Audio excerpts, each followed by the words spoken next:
Yes, turongeye turabasuhuje inshuti bavandimwe bakunzi ba Nzuri Business Group Limited. Reka twizere ko mukomeje kugubwa neza aho muherereye hirya no hino ku isi nk'uko duhora tubibifuriza. Iyi rero ni kampani yanyu ya Nzuri Business Group Limited ibicishije kuri YouTube channel yacu ya Nzuri Market. Tubagezaho imitungo itimukanwa yaba igurishwa cyangwa se ikodeshwa aho iherereye hirya no hino ku isi, ari nako kandi tubagira inama ku mitungo itimukanwa, tubafasha kubaka tukabubakira kandi neza, tukabashakira ibyangombwa byo kubaka no gusana, ari nako kandi tubasha no kubamanagingira imitungo yanyu itimukanwa.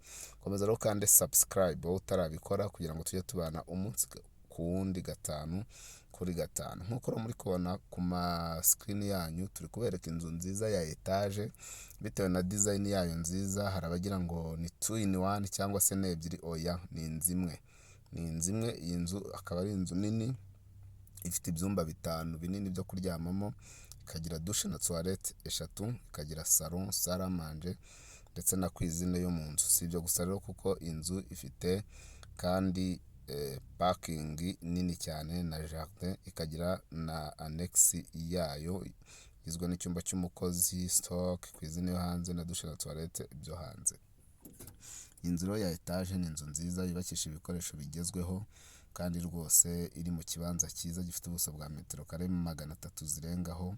Ikaba iri hano mu mujyi wa Kigali rwagati mu karere ka Gasabo ahazwi nka Kimironko. Kimironko murayizi ko ari quartier ikunzwe cyane, niho iyi nzu iri. Iyi nzu rero nk'ubwiye igiciro cyayo watangara kuko irashaka amafaranga make cyane bikabije. Iyi nzu irashaka miliyoni 120 zonyine ziri negociable, miliyoni 120 ziri negociable. Iyi etage ishobora kuba yawe ukayegukana kandi rwose ugatura muri quartier nziza. Urabona ko n'abaturanyi ari mu ma etage gusa.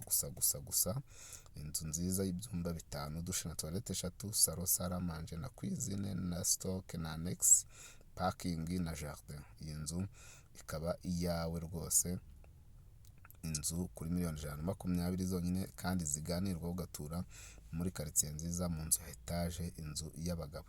Nyabuneka niba ushaka ahantu ho gutuza umuryango cyangwa se ushaka kugura inzu wakodeshwa amafaranga menshi idahenze, iyi nzu ntigucike burya koko ngo ukena ufite itungo rikakugoboka. Niba rero iyi nzu uyishaka cyangwa se ushaka n'izindi serivisi zose dutanga, waba ushaka kugurisha cyangwa se waba ushaka kugura wenda inzu ihenze kurusha iyi cyangwa se iz'ubucuruzi cyangwa se ikibanza cyangwa se ushaka iyi ngiyi n'iziri munsi yayo, waduhamagara kuri za nimero zacu mumaze kumenyera muri benshi, arizo 0788 48 67 cyangwa se 0781 inshuro 3 Si ibyo gusa, ushobora kudusanga ku zindi mbuga nkoranyambaga zacu: Instagram, Facebook page, Twitter, X cyangwa se X, hose ni Nzuri Market.